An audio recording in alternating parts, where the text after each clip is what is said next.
Okay, welcome everybody to the final webinar in our four-part series of webinars exploring place sufficiency.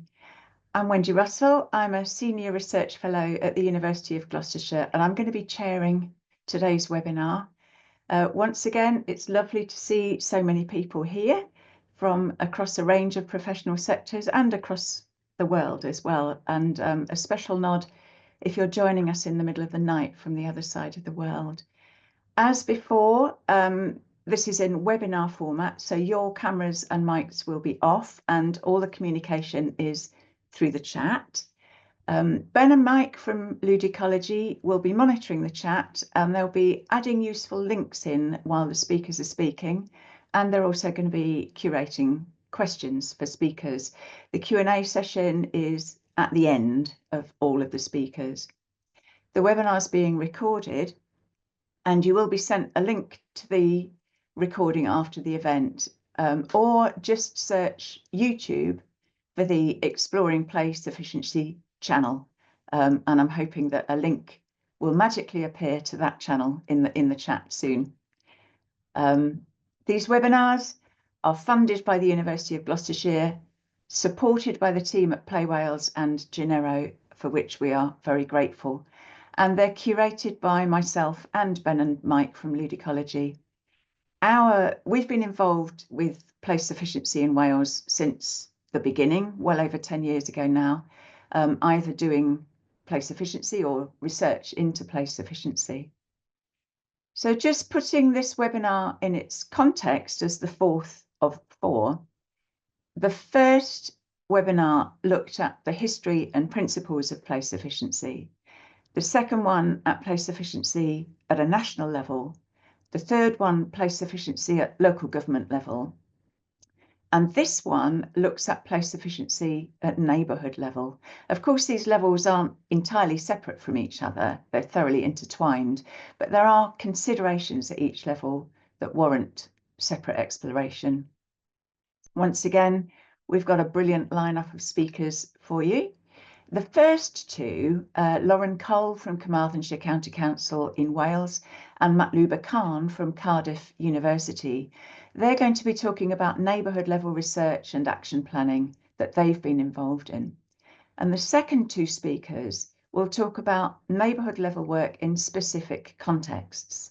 And they are Alison Steening from Playing Out, who's going to be talking about play streets, and Michael Follett from OPAL, Outdoor Play and Learning, who will talk about transforming playtimes in schools.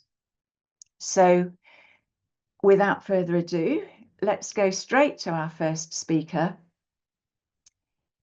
Lauren Cole works as a play and childcare development assistant for Carmarthenshire County Council. Previously, she worked as a primary teacher and in early years, and she's completed 2 play sufficiency assessments and enjoys directly enhancing children's opportunities to play. So I will hand over to you now, Lauren. Thank you, Wendy. I'll just share my screen.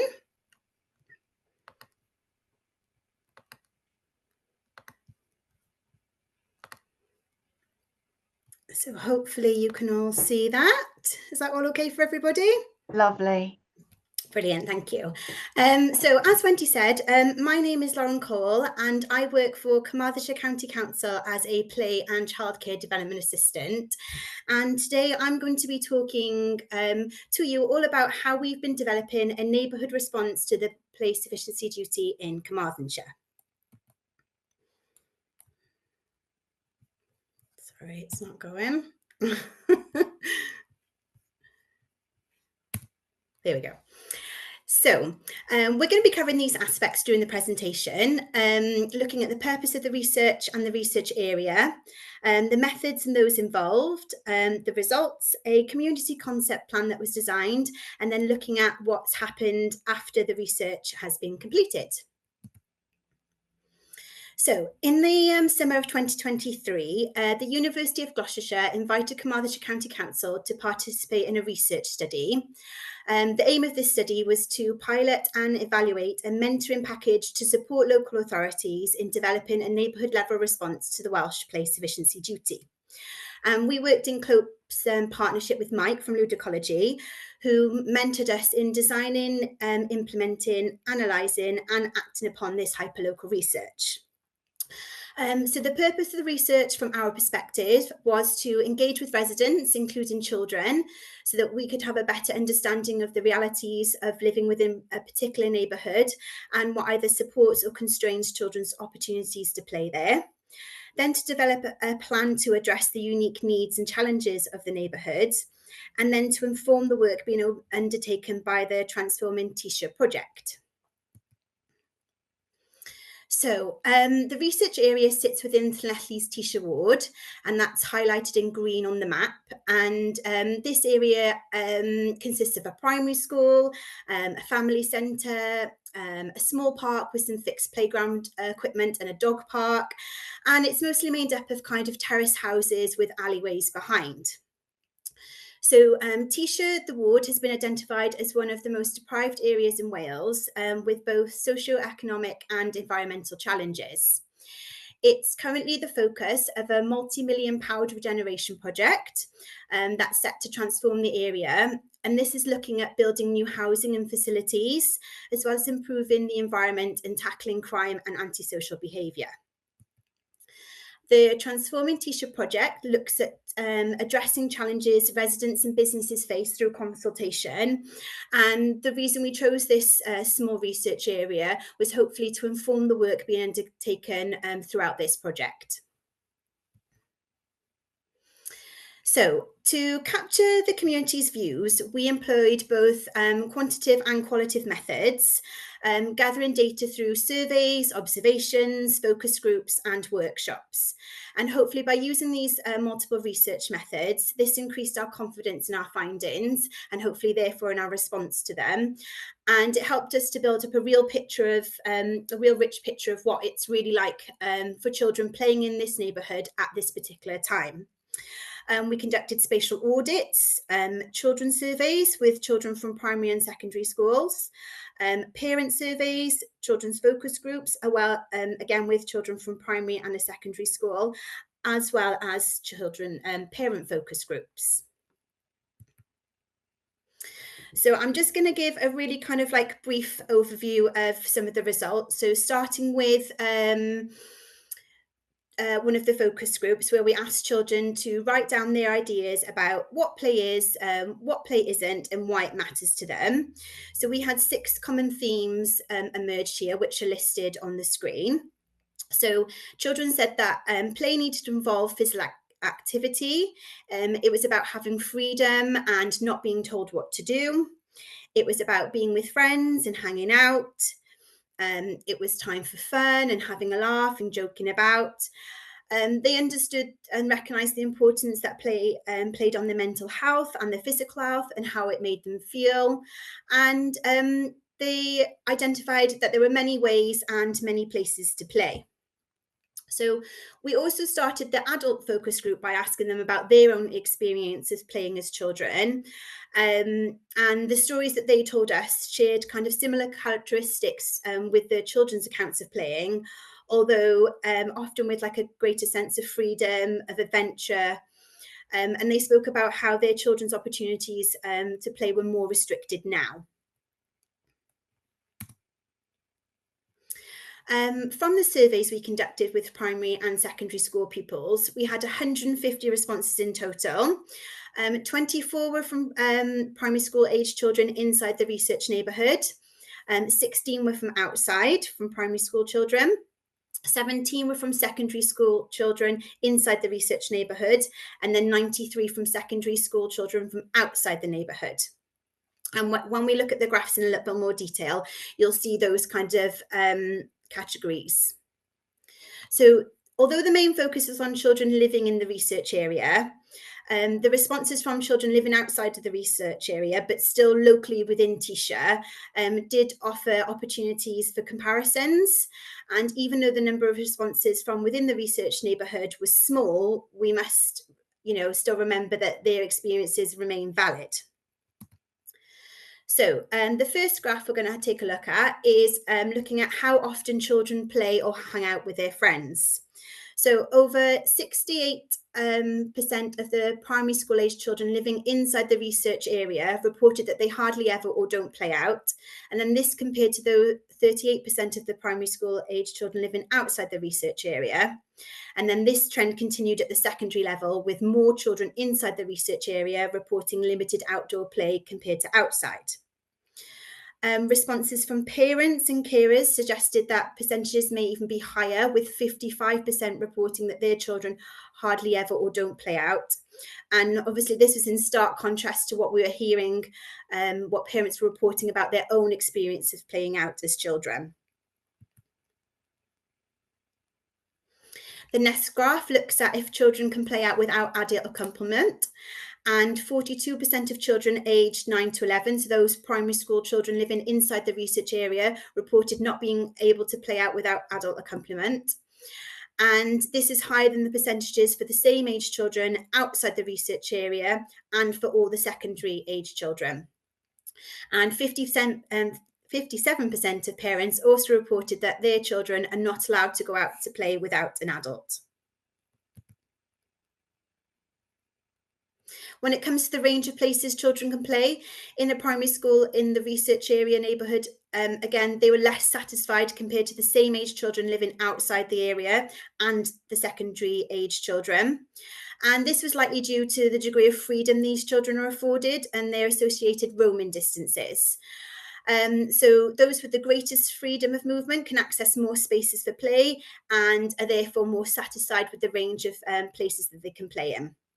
And the parents reported similar levels of satisfaction with the range of places children can play in, but they were much more kind of dissatisfied when we were talking to them and asking them about the quality of those places. And lastly, children reported feeling safe when playing or hanging out with friends. However, the situation was very different for parents and carers, with 43% reporting concerns for safety and that either prevented them from allowing their children out to play or made it difficult for them to do so. And this is really important given that children's permission to play out is heavily reliant on a parent or carer's perception of the neighbourhood safety. And given that a further 19% of parents reported that their children were too young to play out without an adult, this 43% is likely made up of mostly kind of parents and carers who feel that their children are of an age where they should be able to play outside without the need for direct adult supervision. So we're going to move on again to looking at the results we had from discussions in focus groups with children. So 3 distinct groups of children were identified in respect of their play patterns, and these were primary children not playing out, primary children playing out, and secondary children playing out. So for the primary children not playing out, they were listing areas within the home as places that they played. They had a very kind of limited knowledge of the public realm and therefore their experience of play within their local community. And beyond the home, when they were accompanied by an adult, the vast majority of their play experiences limited to designated play spaces or commercial venues. And then when asked about the places that they would like to be able to play without an adult, they had very little knowledge of their community, what was about, or potentially very little kind of aspirations or desires. For those primary children who do play out, they were kind of listing 4 to 6 places that they could play without an adult outside of their home. These were kind of local shops, the local park, potentially a friend's house. So they had some degree of freedom of movement, although this was kind of limited to their immediate neighbourhood.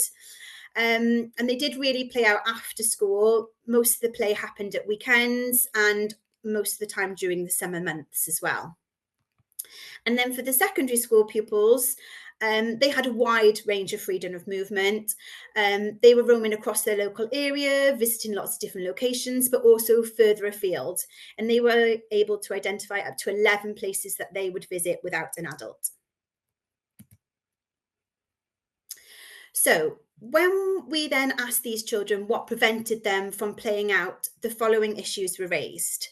So the overarching concern constraining both primary and secondary school children's opportunities for play were associated with the perceptions of community safety, And then this was strongly influenced by the fear of other people's antisocial behaviour. For the primary school children, these concerns were also associated with the behaviour of teenagers, and there were some stories where the younger children felt they would be intimidated by the older ones. However, the children suggested their parents worried more about this than them, and that most of them felt safe enough to play out, although few did. Primary school children also placed a significant emphasis on the amount of litter, dog faeces, fly tipping in their local area, including the prevalence of drug and alcohol paraphernalia. For parents, they talked about these overwhelming and intense feelings of fear that were primarily influenced by concerns about crime and violence associated with drug and alcohol abuse, but also to do with dangerous dogs. And these parental fears prevented them from allowing their children out to play. And then all of this was exacerbated by the abundance of the drug, the alcohol, the litter, the fly tipping, and the dog faeces. When exploring children's and adults' priorities for improving the public realm for play, a further 3 dominant themes emerged associated with the issues that we've just spoken about. So the top priority was improving the appearance of the local area. So children and parents, when we spoke to them, said that cleaning up the litter, the dog faeces, maybe planting some greenery would help for them to allow their children out to play. Another priority was improving perceptions of community safety. So they wanted to make it more safer. Children spoke about how we could make the community feel safer for their parents, so they were allowed to go out and play, potentially having more police doing checks on parks. And then last was having more adventurous and varied play opportunities. So the children spoke about Ann Street Park, which is the park with fixed play equipment within the research area, saying that it was, kind of targeted towards younger people, younger children, and they didn't feel like there was anything around for them to do. So they wanted more adventurous play equipment, and they also wanted the play equipment to be spread across the area so that different groups of children could use it. So from those 3 priorities, we use those then to form the basis of this design brief using a community planning workshop. So when we're thinking about planning for play and sociability, it's really important that it's more than just the physical space and the designated play areas, and that we need to think about the layout of the neighbourhood, the variety of play spaces, and the ease to which people can access and move about these spaces. So we did this workshop with a couple of residents, and during this we first looked and commented on and highlighted the existing assets, and then we paid attention to those constraining factors and the possibilities for improvements. So thinking back to that first priority, improving the appearance of the local area, residents identified areas for community cleanup, wanted more litter and dog bins put in place, and they highlighted locations for bird and bat boxes and bug hotels, and they wanted to add more landscape and greenery and flowers. Thinking about priority 2, improving perception of community safety. They wanted lighting schemes on play structures and shelters. They wanted to move the dog park away from the children's play area, as it's currently right next to each other. And they also talked about this idea of shipping container provision and playwork provision. So, and this idea developed from a conversation parents were having about needing a permanent presence from a trusting adult around in order to allow them to let their children out to play. With one parent stating, we need a policeman in a bus stop. And then for our third priority, which was more adventurous and varied play opportunities, they decided that they liked this idea of creating a network of playable spaces, adding more adventurous play equipment, co-designing seating and shelters, and creating an informal pump track. So from the factors preventing play and the ideas the residents came up with during the concept design workshop, 3 recommendations were made. The first being cultivating a culture of permissiveness. So fostering this culture of playing out requires someone to be responsible for helping children, helping to eradicate the sense of fear children, young people, and mostly parents feel about playing within the local community. They would need to have this permanent presence in the neighbourhood, and their goal would be to support and facilitate children's play by collaborating with other organisations and the community members to create opportunities to play and advocate for the importance of play in children's lives. And hopefully by being this trusted adult within the community, children, young people and their parents will feel that the community is safer. Now, creating this culture of permissiveness is in the community kind of serves as the catalyst then for the other two recommendations to be implemented. So the second recommendation was about implementing a neighbourhood beautification project. So a community beautification project is any effort to enhance the physical appearance and overall aesthetic and quality of a neighbourhood. And by improving the appearance of this physical environment, children, young people and residents will feel safer in their surroundings, feel more pride, be more likely to take care of them, and then provide small opportunities for playful experiences.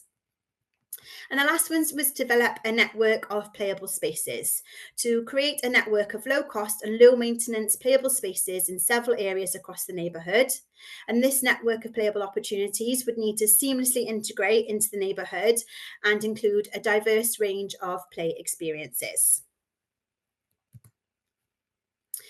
So, since the research study has been completed, a formal report and presentation has been shared with the T-shirt Children and Families Workstream Steering Group.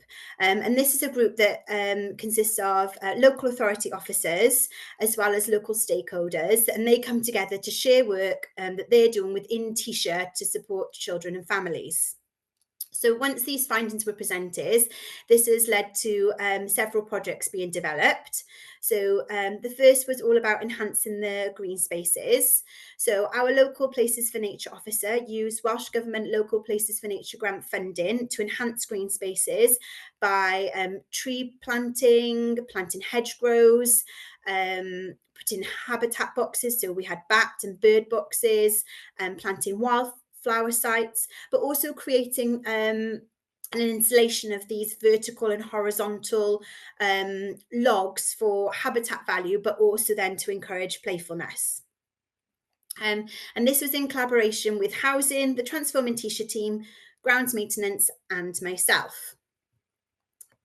We also had Pobl Housing Association, and they were looking to enhance the lanes behind some housing they were responsible for. And they're currently in the process of doing some community engagement via door knocking and asking people to complete a short survey, just to see now if there's some demonstrable interest in getting involved in the planning and delivery of the project from the residents. And so far, there seems to be a real keen interest, which is positive. And then there was one more project. So there's some ongoing discussions about a development of a small green space within the research area. And we're involving the local school pupils and the community in the development of this space. So the work stream I mentioned earlier has also taken on responsibility for the 3 recommendations. So now all formal reporting and overseeing the implementation of the recommendations goes through this work stream. And a smaller working group is being created, and this focuses on kind of what actions are being done on the ground, and we're trying to get some resident representatives as part of that group as well. So with our current PSA that we've just coming to the end of completing now, we're hoping that we can identify some new areas from that to carry out some more hyperlocal research. And then we're going to continue to engage and involve residents and children in the discussion and the development plans for this area. Thank you very much. And if you have any questions, I'd be more than happy to answer them at the end of the webinar. That's wonderful. Thanks very much for that, Lauren. So much work gone into that. I was really interested that generally the research shows that if you look at what the main barrier to children playing out is, often it's traffic, and that doesn't come up in your research. No. And I think you said when we've been talking about it, the design of the neighbourhood is actually quite quite safe in terms of traffic. So the real issue there is one of neighbourhood safety. Yes. And whether that's a perception of unsafe neighbourhoods or whether they are unsafe. Yeah. And I think it's interesting to note in your survey as well, how many children do still actually play out despite that. So thank you very much for that. Thank you. That's really interesting stuff. And we'll take questions at the end, but please do put them in the chat and Ben and Mike can start sorting all that out. So we'll move on now to our second speaker, Matluba Khan. Matluba is an academic at the School of Geography and Planning at Cardiff University with a strong commitment to designing and researching spaces for play for and with children. Her work explores participatory design and planning, intervention research, and the evaluation of environments that support pedagogy, play, health, and well-being. Central to her research is the pursuit of creating just and equitable spaces for all. Dr. Khan's co-designed projects have earned international recognition, including the Inspiring Future Generations Award in 2023, where she was a finalist. And she was also a finalist in the RTPI Sir Peter Hall Memorial Award and a winner in the EDRA Great Places Award, and got the ASLA Honour Award in 2017. So a string of awards. We're really looking forward to hearing from you, Matluba. Thank you very much.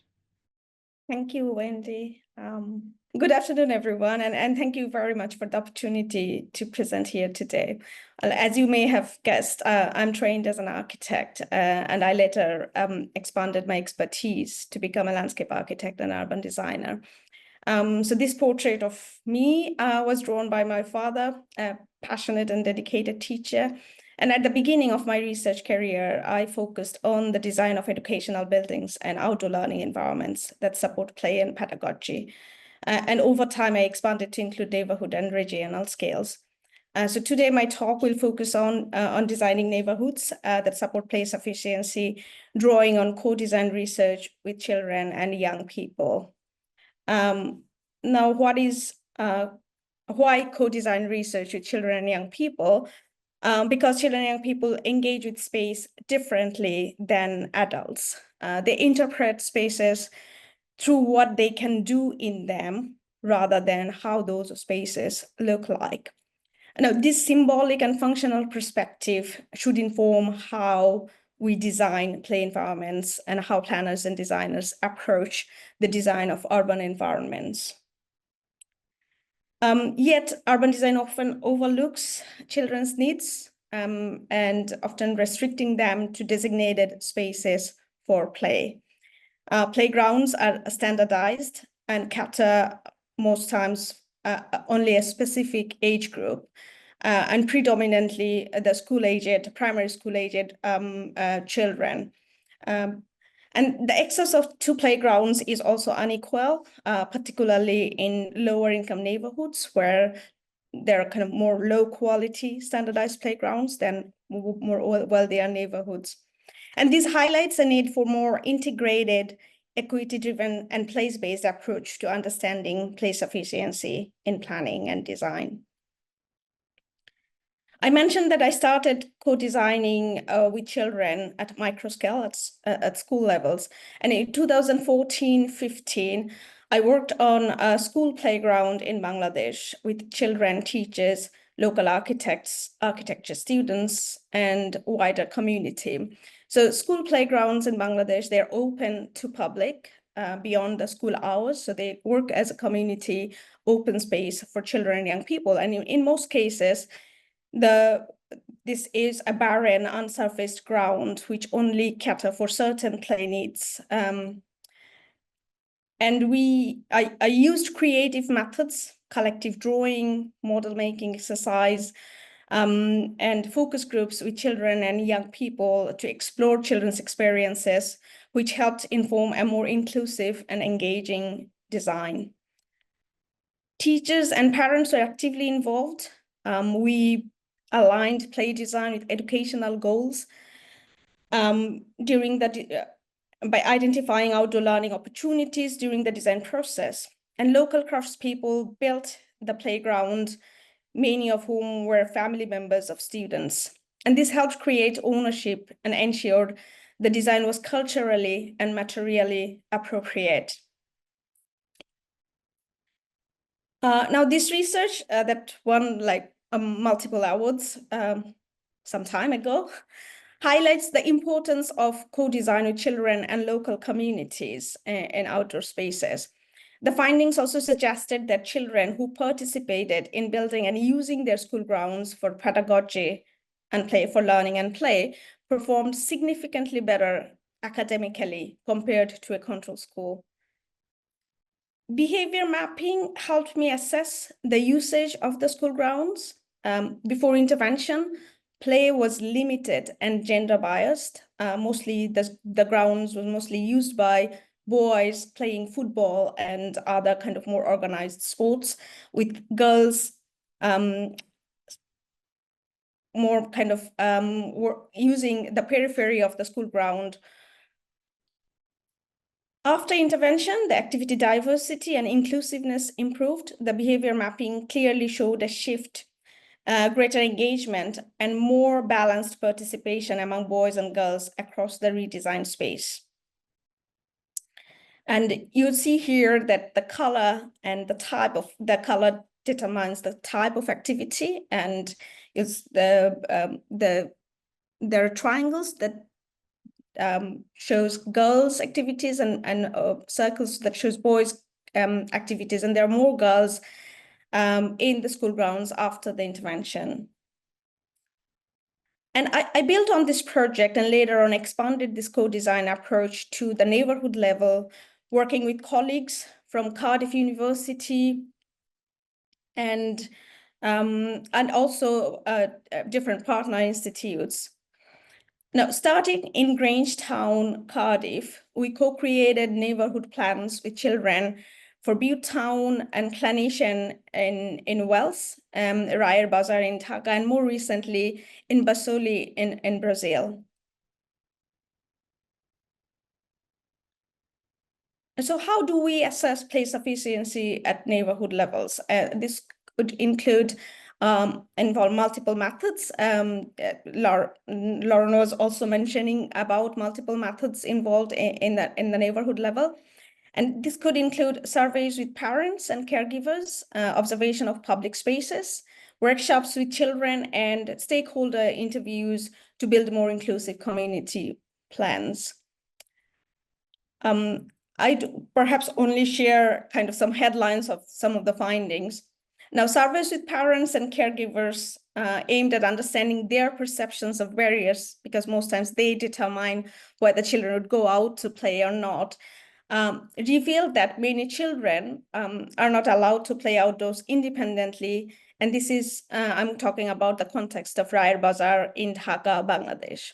Now, even though more children may be seen playing outside in this neighborhood compared to more wealthier surrounding neighborhoods, parents remain concerned about unsafe roads, antisocial behavior by teenage gangs, and the risk of accidents, where the risks of kind of traffic and road safety.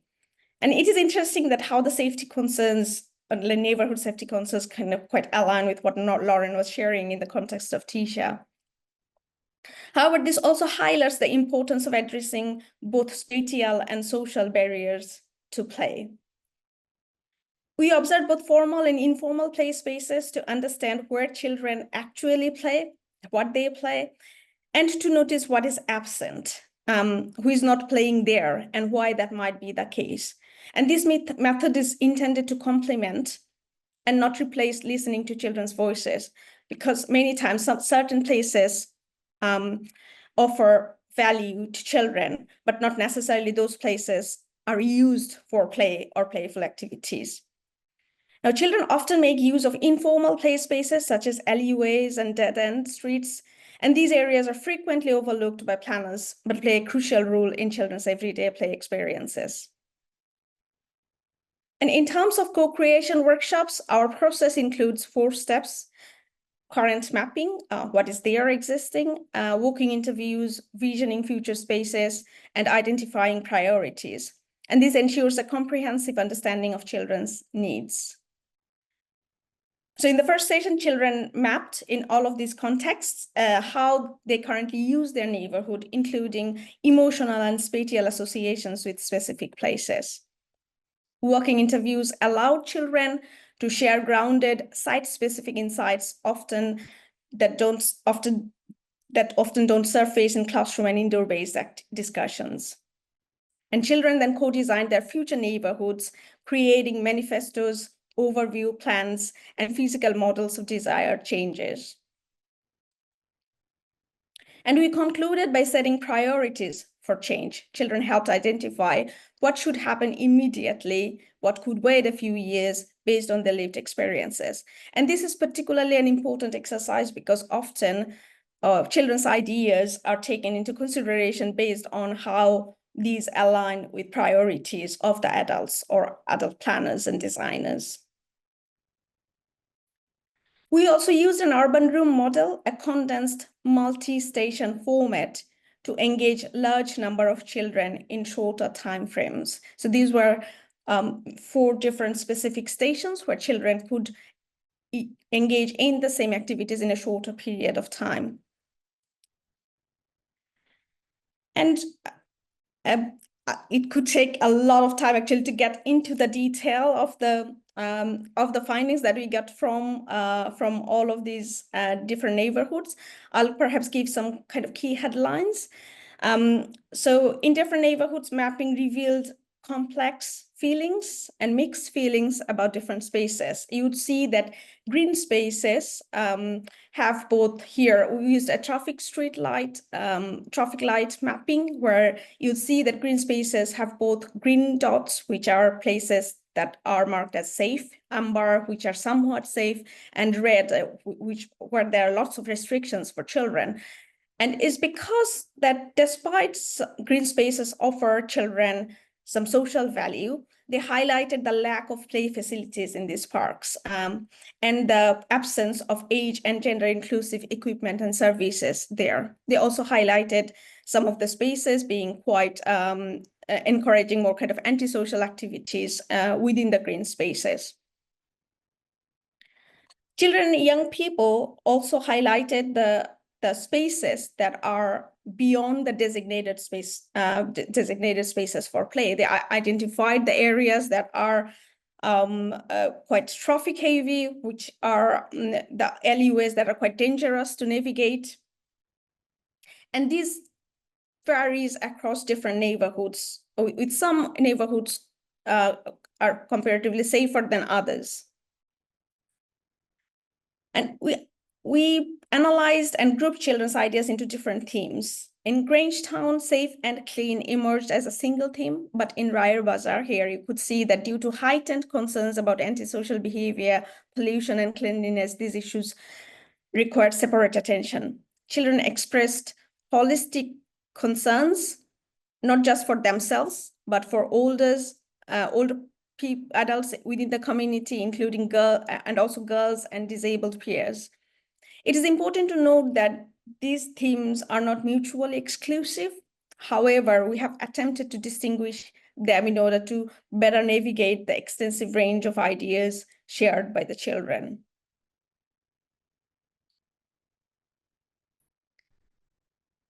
What I'd like to highlight here is that children's feelings about spaces are often complex and mixed.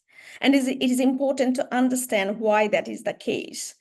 The analysis that we have done should not focus on only the physical equipment or the aspect of facilities, but consider the activities children engage in or wish to engage in, and what enables or prevents them from doing so.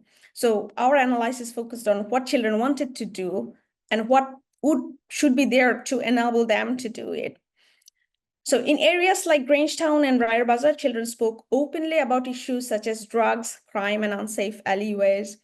And these concerns matter deeply to them and significantly shape their everyday movements. So some of these concerns could be perceived, but yet they are important because they influence how they navigate the area. They avoid certain areas because they consider those areas as unsafe. And children do not limit suggestions, as I was saying previously, to designated play areas. Their aspirations reflect a holistic vision for their neighborhoods. They do not see designing for play as designing solely for children. Instead, they express concerns for, as I was just saying, elderly community members, homeless individuals, families, girls, and disabled children whose access to and use of public spaces are often restricted by various barriers. Now, while there is substantial evidence based on what children want in their neighborhood, what is critical here is adopting a place-based approach, one that considers the specific issues, strengths, and opportunities for improvement in each community. So here I'm just presenting one example of a map co-produced with children. So for these different themes, we produced different maps that highlights where interventions are needed. And they are, so we co-created these children and young people's neighborhood plans. Some of the, you could see the plans there, which are available, and that outlines what children wanted in these areas, what their priorities are. And we also then organized a showcase, an exhibition within the community to share the findings with the wider community. We also take the exhibition to the wider community at the city level.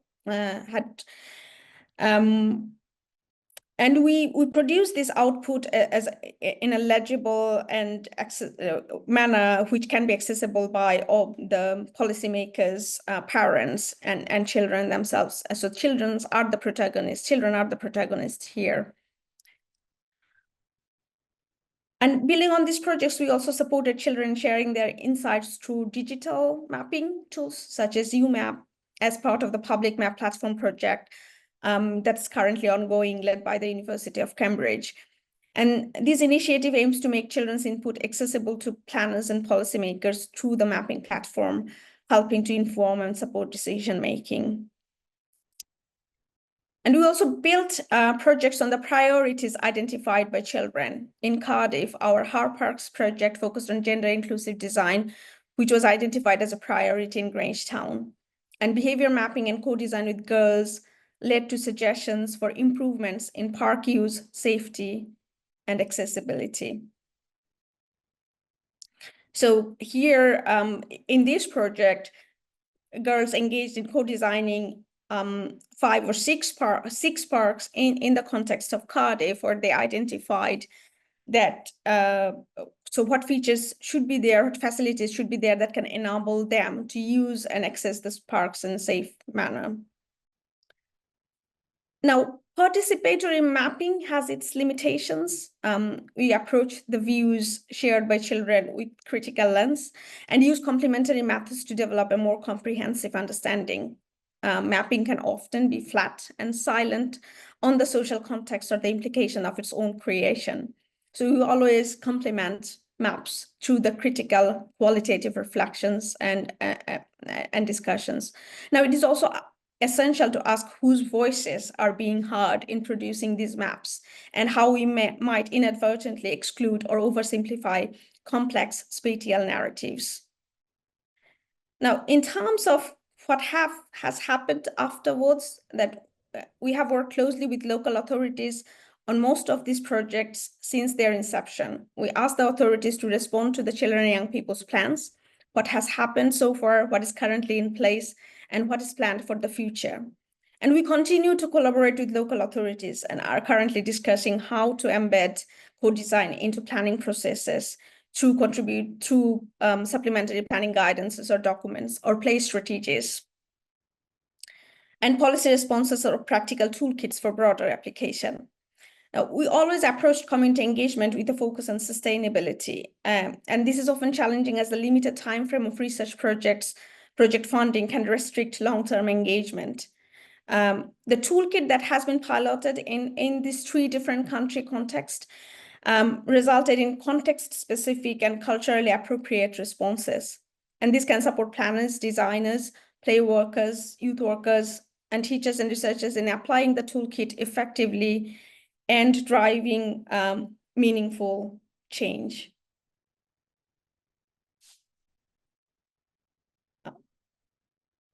Thank you. Thank you so much, Matluba. It's amazing to see in how many different contexts this kind of participatory mapping works, and I'm glad that you pointed out the limitations of participatory mapping as well. So again, please put your questions for Matluba in the chat, and we'll move swiftly on to Alison. Professor Alison Steening started organising a play street on her own street in 2015, and in 2017 started to work with 2 other local mothers to support and develop play streets across the whole of North Tyneside, facilitating, as Play Meet Street North Tyneside, around 100 streets to establish regular and occasional play street sessions. Since July 2023, she's been a member of Playing Out's board and currently convenes Playing Out's online Play Streets forum for people who are enabling or growing play streets in their neighbourhood, in their area. She also researches play streets and neighbourhood play as an academic geographer at Newcastle University. So over to you, Alison. Thank you very much, Wendy. Thank you for inviting me. I will now try and share my screen.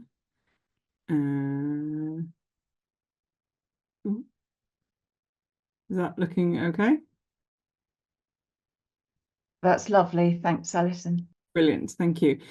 So I've got loads of other little bits on my screen here. I'm trying to remove some of those so that I can see something. So yeah, thank you very much for inviting me and for the welcome. I'm here kind of to talk as part of Playing Out, to think about the ways in which play streets and play sufficiency connect at the neighbourhood level and might kind of reinforce and enable each other in creating kind of more space for children's play. As Wendy suggested, I started a play street on my street in 2015, so almost 10 years ago now, and this is my street. This photo was taken almost exactly 7 years ago, so there's some very small children who are now teenagers in the photo. It's one of my favourite photos of our play street because there's just kind of so much going on with dogs and babies and scooters and chalk and all sorts of stuff, and I think it's a really good kind of introduction to what is possible when we create space for children's play on their doorsteps. Whenever I talk, whichever hat I have on, whenever I talk about doorstep play, I always come back to this quote from Mike and Ben, which I had to pursue them for to kind of find out where it came from because it resonated with me so much. But Mike and Ben say the places children value most outside of the home are not formally recognised as spaces for play, but instead are the streets where they live. And we've heard that very much already from Lauren and Matluba's presentations. But I think this kind of idea, this kind of simple but powerful idea that the streets where children live are the most valued spaces for play. We know that they're not the only valuable spaces for play, but that the spaces that children see as valuable and critical in their everyday lives. And this is very much at the heart of how we can kind of think about and imagine play sufficiency too. So the kind of Welsh documents here support this idea with this kind of very central kind of and resonant quote that for many children, the pavements and roads outside their front doors represent not only access to play provision, but also a space in its own right where they can play, sometimes the only public space in a community. We also recognise that when children travel somewhere, they don't just walk or cycle, but they play their way through their community. And what we see in this kind of embedded at the heart of kind of the idea of play sufficiency is the intertwining of doorsteps, neighbourhoods, play and wider children's lives at the heart of the concept of play sufficiency and very much connected to the idea of the street as a space for play. If we kind of delve deeper into some of the documents that set the foundations for play sufficiency, we can see the ways in which play streets and play sufficiency connect. We can see the connections between the aspirations and intentions of both play sufficiency and play streets, the way they kind of support each other, enable each other, and pursue many of the same kinds of goals. Thinking about kind of the ways in which play on streets and play in neighbourhoods enables and creates space for different kinds of children with diverse needs, whether those are children with disabilities and neurodiversities, children of different ages, of different genders, as we've talked about already, but simply also children that have different desires for different kinds of play. Enabling kind of spaces where children can play, pass through, access further more distant playable spaces, but also connected then to questions of things like road safety, transport, and the kind of capacity to reclaim space for play within neighbourhoods and on doorsteps.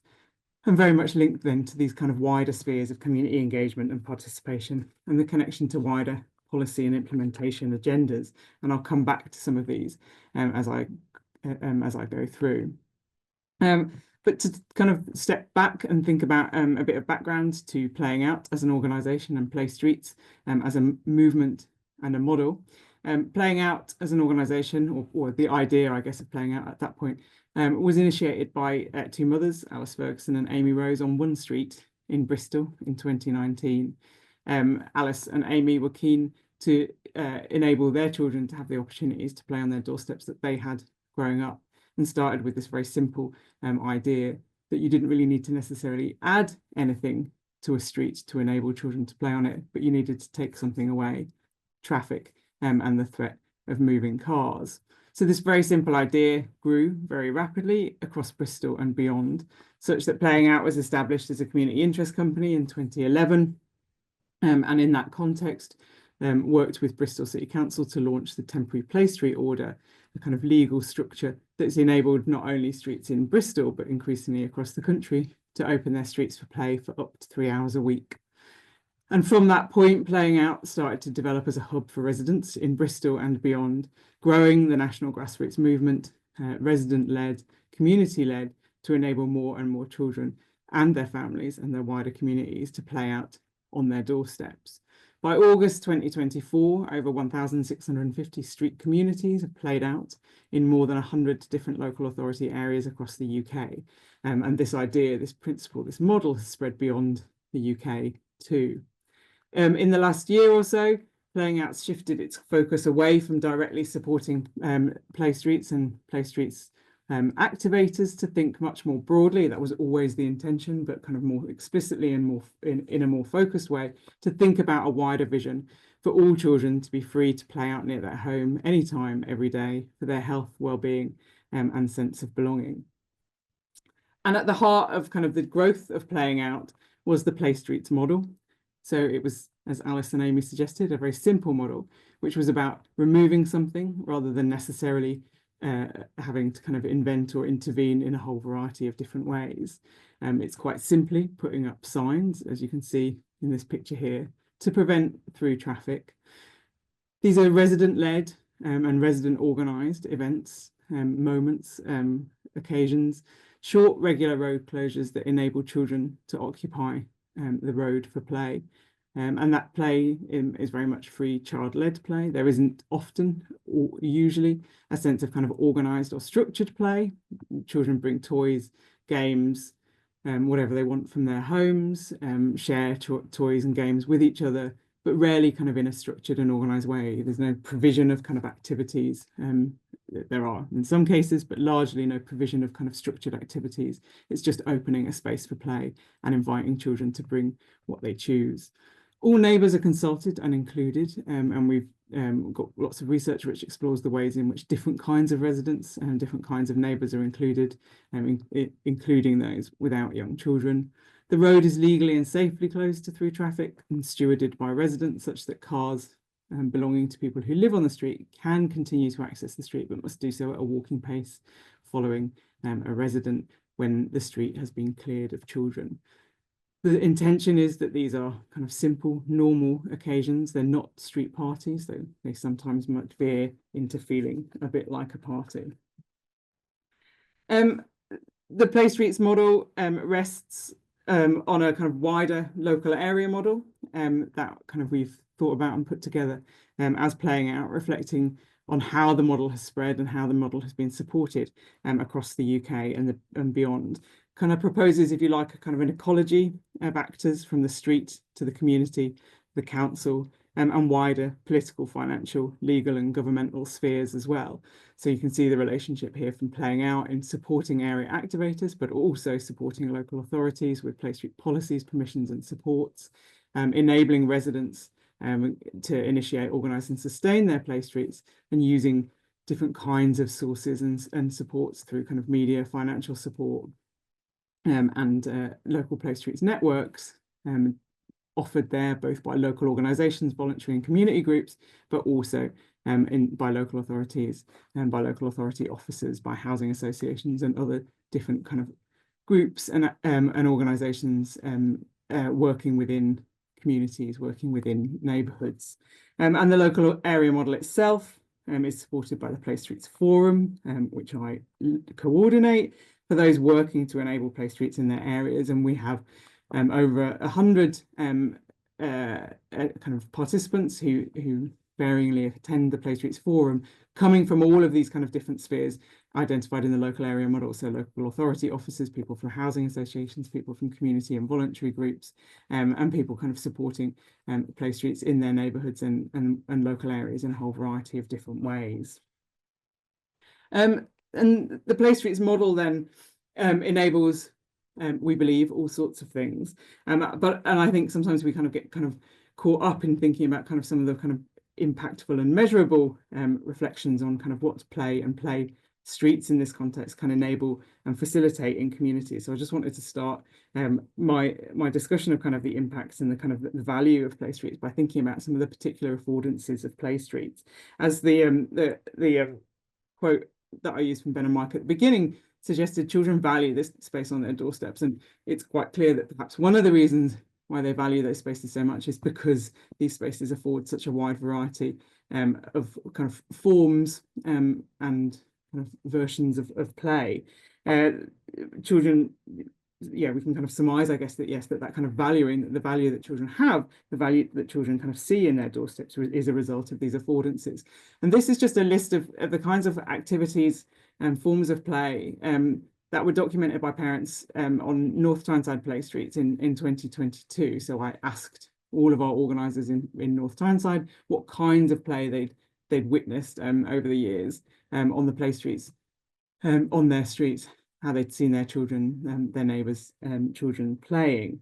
And I think, I mean, quite clearly this covers pretty much kind of all of Bob Hughes's play types. We could kind of try and pin them down to some of Bob Hughes's play types, but there's just this huge diversity of play forms. But I think what's also interesting in the context of thinking about kind of doorstep play and play streets themselves is that there's very much a connection here between kind of children's homes and children's streets. So lots of this is kind of indoor play brought outside. So there's lots of stuff around kind of indoor toys on blankets, for example, remote controlled cars, but also things like own world creation plays and performances, which could happen inside, but in this case happen outside. But there's also this kind of sense in which children's toys, children's possessions, children's things are brought outside, shared with each other, become almost kind of collective kind of neighbourhood street kind of resources to enable a whole range of different kinds of play on doorsteps. And there are many more, I'm sure, that other residents and other neighbours and other participants in play streets could kind of document.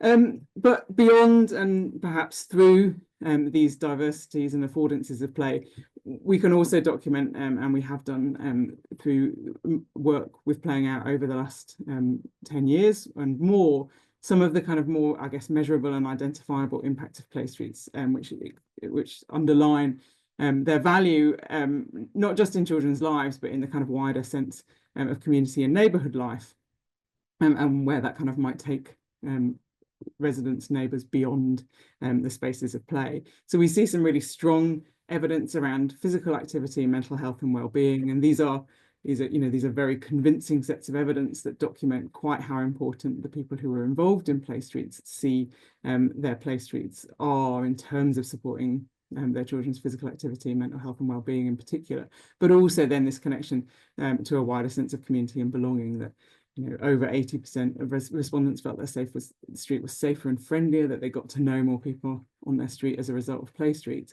And what's also then interesting is this kind of extension into things around kind of wider campaigning and active travel, so that this isn't only about enabling children to have space to play on their street, to meet each other, to have fun, to feel better, to run around, but also about the ways in which the communities that are involved in play streets then start to kind of think about how their street could be used differently, how they might address challenges on their streets and beyond. And this is very much part of the play streets model, and very much part of the Playing Out approach, that play streets are very much seen as a means to an end, there is no hope or desire on the part of us as playing out that play streets is a model that will always need to be in place. There's an idea that in fact it will lead to kind of its own abolition, as we see an increasing the presence of children playing on streets again, that we kind of increasingly see the sort of safety in numbers, increased confidence amongst parents allowing their children to play out even between organised sessions, that the idea of playing out is normalised. And some of this speaks very much to what Lauren was talking about and their experiences in Carmarthenshire, that there's a kind of a virtuous circle through which that play streets enables all sorts of other kind of small shifts to happen, which then kind of accumulate and culminate in this sense in which children eventually, we hope, will be able to play out every day. And obviously that sits alongside, as Lauren has also talked about, and as Matluba has talked about, physical infrastructural shifts kind of within neighbourhoods, but that those might themselves be enabled and thought about and talked about as a result of the beginnings of a journey that enable children to start playing out on their doorsteps. Again, but what we've also been, sorry? 2-minute warning, sorry. 2-minute warning, that's fine. Yeah, but also what we've been thinking about quite a lot in the context of kind of this work within playing out are the questions of spatial and social justice that are raised here and which resonate too through the experiences of place sufficiency. And this was echoing in my mind as I was listening to kind of Lauren talking as well, that lots of these kinds of barriers which have been identified even to the kind of point of setting up a play street, not necessarily in terms of kind of reclaiming neighbourhoods for play much more widely, the same sorts of kind of issues and concerns arise. Anxieties about the right to play or the permission to play, questions of kind of responsibility, challenging contexts, whether those are kind of social, physical or environmental. And those are underlined in wider work that we've been doing in playing out, documenting and identifying some of the reasons why parents are not confident about letting their children play out, either in play streets or in less organised kind of contexts, but children themselves identifying these kind of fears. But this links very much then to some questions which kind of Lauren flagged towards the end of her presentation, speaking to some of those kind of challenges and opportunities, that we can see that when children, their families and communities are enabled to start playing out on their streets again, connections are made, reimaginings of the street kind of start to emerge, and people start to talk about collective action around things like green space, air quality, the nature and quality of their communities, and links then to kind of bigger issues around car culture, air quality, climate crisis, and so on. So we can see kind of through these kind of different spheres, I think, the ways in which play streets and place sufficiency are mutually enabling, ensuring children have access to space to play on their doorsteps, that communities are engaged in the remaking of neighbourhoods for play, that children's play is linked to their mobility and to the wider spaces of their everyday lives, and that this process highlights questions of social, spatial and environmental justice, which puts the emphasis both on communities themselves, but also importantly on policy agendas across local authority and beyond. And this leads us to this kind of call, this need for kind of national guidance on play streets within the context of place sufficiency legislation or elsewhere. And we're all hopeful for work of the Play Commission and play strategies that may be happening kind of around us today, but also then for this kind of continuing and growing advocacy for the wider vision of doorstep play. Thank you so much, Alison. That's brilliant. And a key point for me from that is that just the number of affordances that play streets give rise to, and the idea of doorstep play being at the heart of play sufficiency, and that it is a means to an end, not an end in itself. So our final speaker is Michael Follett. Michael is a former play worker, teacher and local authority school improvement advisor. He has advised the National Trust, the National Lottery and the Football Association on play.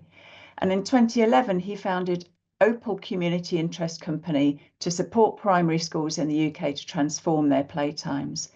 OPAL now has 45 mentors supporting an additional 1,000 primary schools a year. Michael also supports schools in Poland, France, Canada, USA, Spain, Malaysia and Singapore. His book, Creating Excellence in Primary School Playtimes, is an easy guide for schools and is about to be published in Japan. OPAL's good is that every primary school should have an amazing playtime every day with no exception. So over to you, Michael. Lovely to see you. Wonderful. Thank you very much, Wendy. Great to hear all these presentations. Welcome to a slightly echoey corridor somewhere in the corridors of the Hyatt Regency Hotel in Birmingham, where I'm having my company franchisee work away. So I've stepped out into the corridor. So excuse me if a trolley or something goes by as we go through. So as Wendy said in the introduction, I set up OPAL in 2011 with the aim really specifically of making playtimes fantastic in primary schools. Let's see if I can get this going. Come on. No, why is it not going forward, Wendy? Okay. So since I set up in 2011 and I did 11 schools that year, the demand has obviously been there from schools who really want to do something about the quality of their playtimes and struggle to do that. And schools are always busy places. People aren't sitting around with their feet on desks, not doing anything. They are very busy. And having an organization that just specializes in making playtimes better is useful to them. We do a kind of calculation. If we consider one better playtime for one child, then we reckon we're at about 770 million better play interactions a year. And that means that's a reasonable contribution towards an idea of sufficiency of play. And we really think that the goal of having every single primary school child having amazing play every day with no exceptions. I don't care if you don't like football, if you're not creative, you like to be in a group, you don't like to be in a group. You should always have an exceptional playtime at your school. And we're continuing to grow to deliver to that aim. So the organisation has spread abroad. We've won a few awards. If you want to kind of just read the simple principles of what we're doing, my book, Creating Excellence in Primary School Playtimes, is a really simple, easy read for busy teachers to get some of the fundamental ideas of how you start to make play better in schools. The project that we run is a cultural change program. So it runs for 18 months in schools. We have 8 meetings. The schools have a mentor. We look at all 18 areas of culture and practice and resourcing that we think turns a school around from having their pretty average playtimes, which, to be honest, most schools have. It's all right. It's not brilliant. It's certainly not exceptional. To having this idea of schools being sort of like a party every day. I can guarantee that if you went into one of our best level schools, Platinum School, it feels like a party every day. There are children dressing up, there are children in trees, there are children digging holes, they're dancing to music, they're making mud pies, they're sliding down hills in canoes and barrels. That's what we want them doing, and schools are a really, really good place for them to do this. Why is that? Okay, slight sideways leap here. This is Willie Sutton, the bank robber from New York. He wasn't that brilliant because he was arrested. And they said, Willie, why is it that you rob banks? And his reply, quite famously, is because that's where they keep the money. Why does OPAL particularly focus on schools, and why should, in terms of sufficiency, we should be focusing at least partly on schools? That's where they keep the children. Nearly every child goes to school in the UK for about 190 days a year. That's a lot of children in one place. So if we think about the quality of the play experience that they're experiencing, it's a way to reach a lot of children for a lot of time. One of the key ideas when we're getting senior leaders on board to think about play development being one of the things they spend their valuable time and energy and resources on is we say, look, whether it's good or whether it's bad, it is 20% of what the school does. So out of 7 years at primary school, that is 1.4 years of what your child's life at school is spent at play. And really the challenge that we set them is what senior leader would not strategically plan for the quality of what a child does for 20% of their time at that institution. And by that, we mean, what is your vision of excellence? What is your roadmap to excellence? How are you measuring that? How are you improving it? How are you training staff? How are you working with children? How are you resourcing it?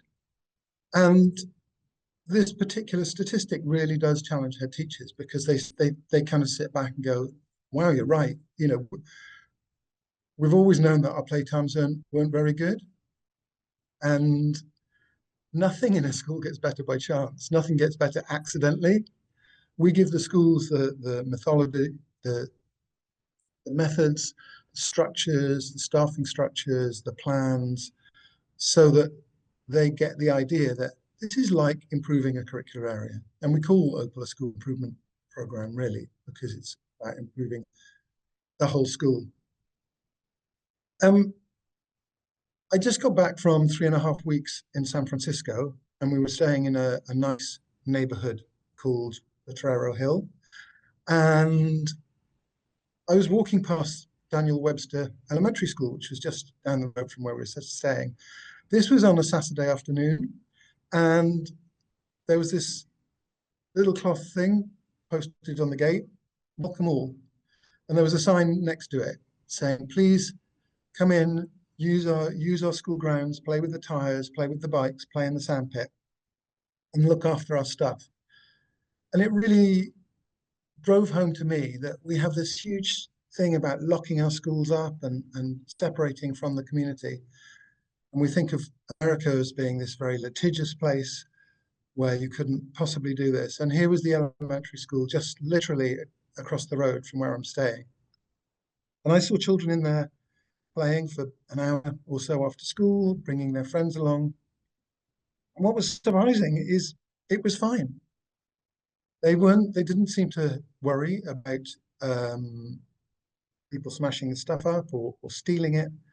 Clearly, that's not going to happen in every neighborhood, but I do think that our fear of it's not going to work, it's going to be terrible, does hold us back from using really valuable resources for sufficiency.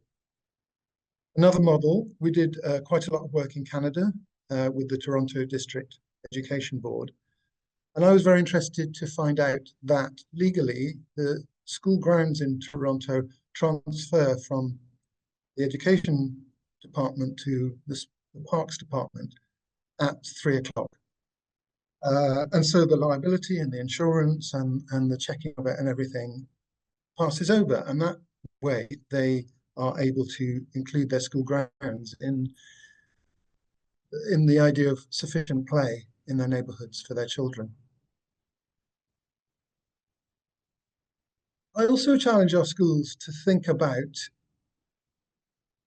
if you thought of young children as young primates, how do we provide for the needs of the species? Because the next two slides are places where they keep young primates. The first is Toronto Zoo, and there's some bonobos in that slide, in the center sort of metal tree. And we can think about, what are the adults in charge of these active primates? What have they done to think about what are the needs of the species to be healthy? The Animal Welfare Act actually says that all animal care should be suitable to the needs of the species. And I do wonder whether we could use the Animal Welfare Act to better implement children's rights, because it's the best piece of legislation actually that we've got. If we class them as animals, there would be a requirement for us to meet the needs of the species. So what can you see in the slide? What have we thought about? We've thought bonobos are intelligent apes. They need upper body strength. They need closeness and proximity to nature. They need hidey places. They need exposed places. They're very intelligent. So they need parts they can manipulate and move around and create with. And then I want to show you where an enclosure where 220 large intelligent primates are kept. There we are. The yellow signs are razor wire, and I haven't figured out whether it's to stop people climbing in or stop the children escaping, but given what it looks like, I mean, who would want to climb into there? So it must be to stop children getting out. We have to think that when it comes to children's rights, that we are the gatekeepers. They don't have any ability, any more than those bonobos in Toronto Zoo, to give themselves, open the door, go out on their own, to improve the quality of their environment, to think about what it is that enables the conditions for play to be met. And those conditions can include access, mission, time, quality of space, and opportunity. And there is a huge opportunity within schools to do much better than this. I can reassure you that this was a school that we worked with in the past, and now it is considerably better for those 220 intelligent active primates to meet their play needs. Drawing this argument or this idea back of why think about schools when we're thinking about sufficiency is I spent 11 years of head of play services in two local authorities, one in Bath and North East Somerset Council, one in South Gloucestershire, and I was involved with all of the play services that were provided in the council. So that was public spaces, that was play schemes, play buses, community play ranges, and all of those contributed. But actually, when it came down to penny for penny, there was nothing that we did that was more effective for more children for more time. If we can get really good quality play into schools, that's every child in the school, and the average size of a primary school in the UK is 220 children. 220 children having amazing play for 190 days, an hour a day, is a really, really good step towards sufficiency. And I do think with schools, the annoying thing is we are so nearly there.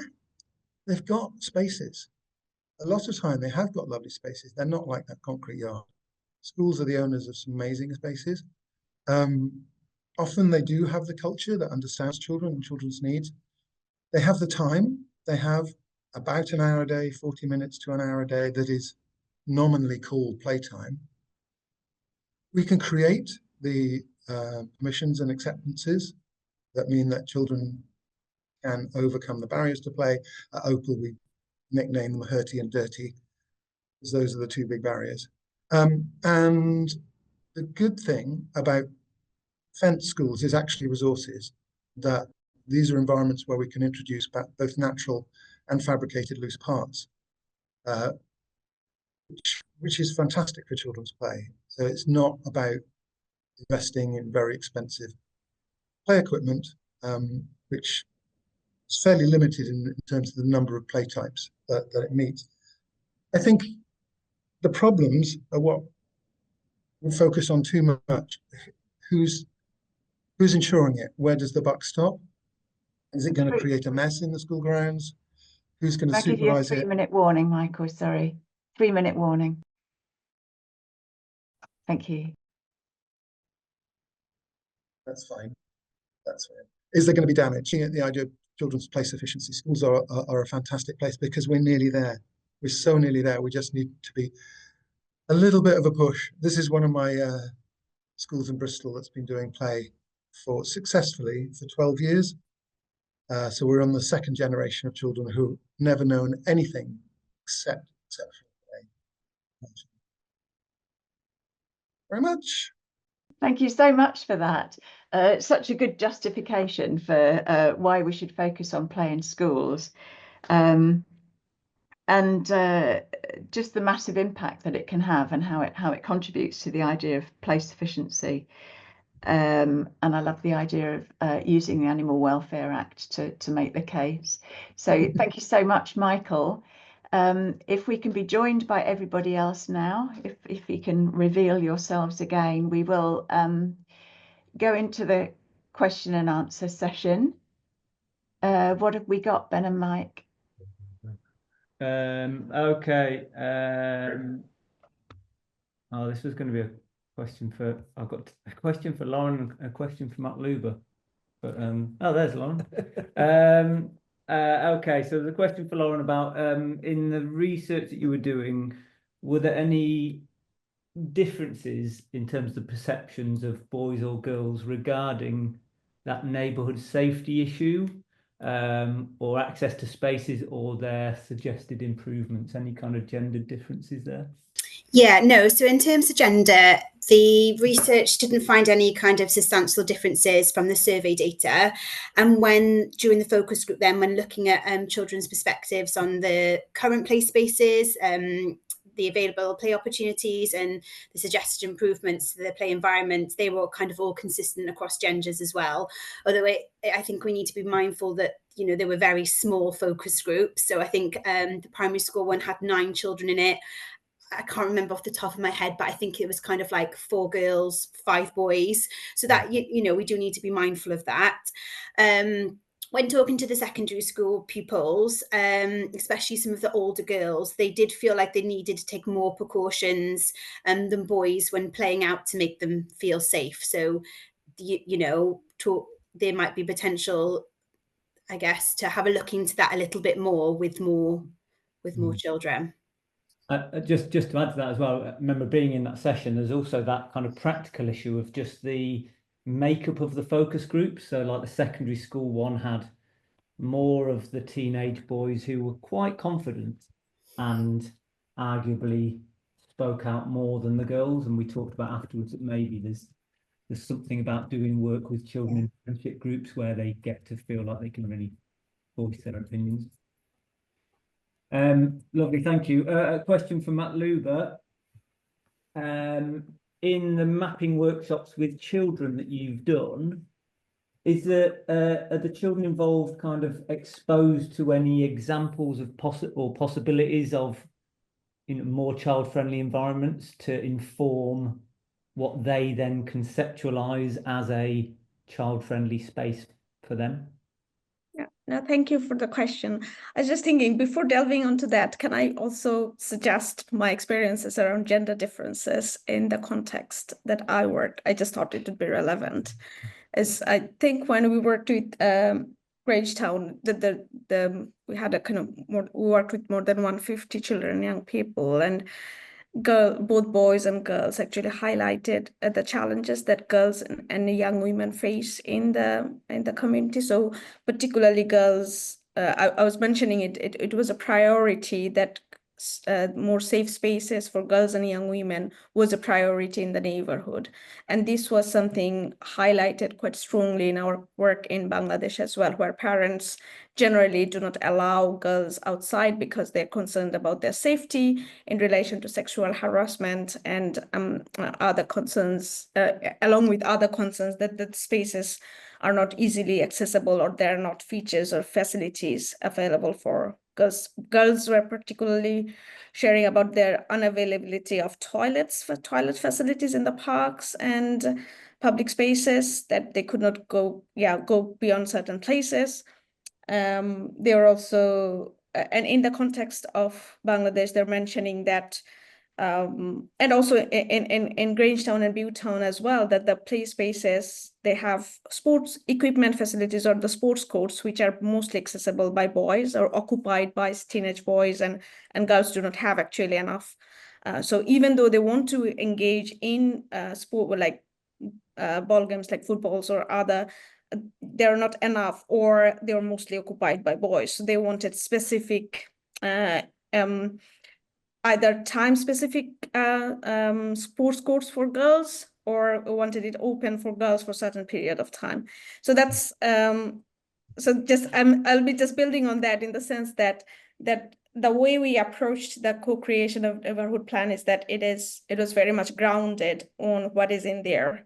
So when we did the planning exercise with children and young people, we didn't present any examples from outside. So what we focused on is actually what is there, what do you value, and what are the challenges that you face in the kind of overview planning. And also in terms of drawing, we asked them to kind of select a priority from what they shared and expand that in terms of what can be there.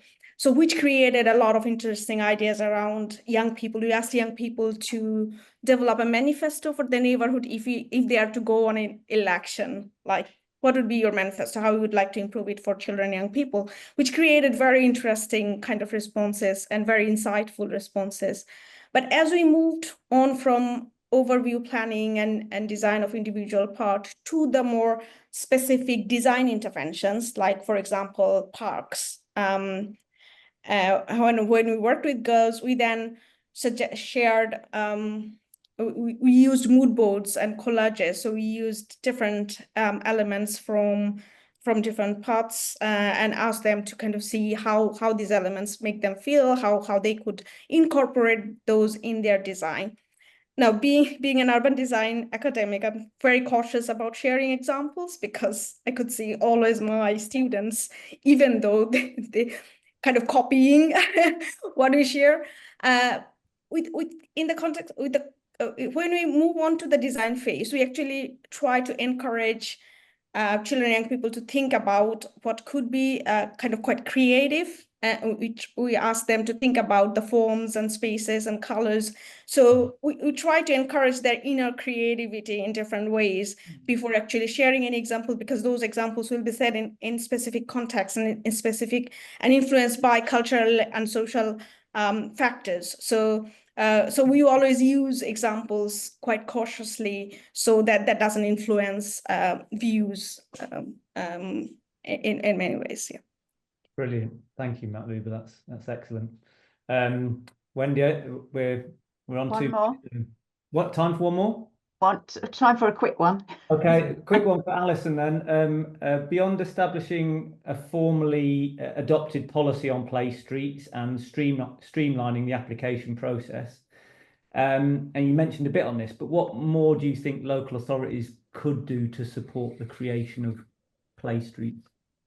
I mean, I think you know, for all to have a play streets policy in place that enables neighbours, residents to do this, but I suppose also then and this reflects perhaps the work particularly on social, spatial and environmental justice, to have enough support available, so officer time largely, to support the streets on which this would not happen otherwise. And I think, you know, we know from the kind of histories of development of play streets that it's much easier to happen on streets where parents, where residents have the capacity, both in terms of time, but also in times of just, you know, a willingness and an ability to kind of engage with the council and to fill forms and to take risks and to take responsibility.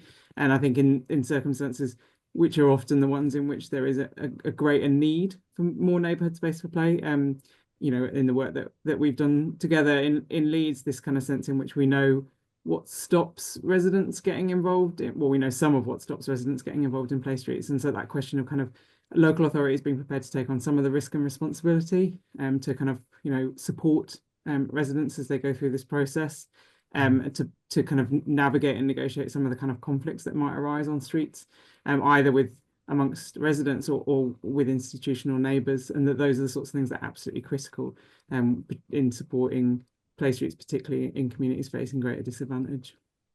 Absolutely. Thanks. I'm afraid I'm going to have to bring things to a close. So this actual webinar and the whole of our series.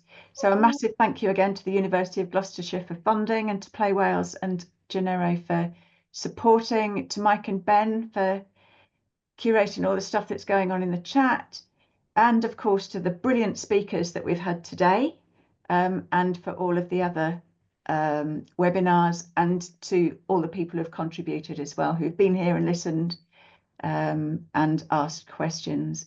Endings are always a little bit sad, but we're plotting some way to continue the conversations. So if you'd like to be part of these conversations, please do get in touch or put it on your evaluation form. Play Wales will be sending out an evaluation form.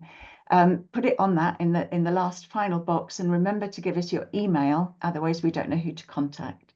So dead on 2 o'clock, I will bring everything to a close. Thank you very much again, everybody, and goodbye. Thanks, Wendy. Thank you.